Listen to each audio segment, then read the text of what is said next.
दोस्तों welcome to my channel R K tech me. दोस्तों simple पे लेटर में आप कस्टमर केयर से बात करना चाहते हैं तो दोस्तों आज की इस वीडियो में आपको कंप्लीट जानकारी देता हूं। दोस्तों इस वीडियो पे काफ़ी कमेंट्स आ रहे हैं कि हम कस्टमर केयर से बात नहीं कर पा रहे हैं, तो आज की इस वीडियो में कंप्लीट प्रोसेस आपको बताता हूं। इसके लिए दोस्तों एप्लीकेशन को आपको ओपन करना है। यहाँ पर मोड्स पर आपको क्लिक करना है। मोड्स पर जैसे ही क्लिक करेंगे यहाँ पर दोस्तों हेल्प सेंटर का एक ऑप्शन आपको मिल जाता है। इस पर दोस्तों आपको अकाउंट रिलेटेड, जनरल रिलेटेड, आपको जो भी समस्या है, चाहे सिंपल ट्रांजेक्शन संबंधित किसी प्रकार की कोई समस्या है तो उस पर आपको क्लिक करना है। नीचे लिखा होगा दोस्तों यहाँ पर चैट विद सिंपल अस, इस पर आपको क्लिक करना है।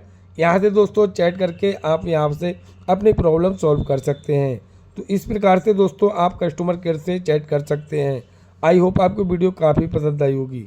वीडियो पसंद आई तो इस वीडियो को ज़्यादा से ज़्यादा शेयर करें और अब मिलते हैं ऐसी एक नई जानकारी के साथ। तब तक के लिए जय हिंद, जय भारत।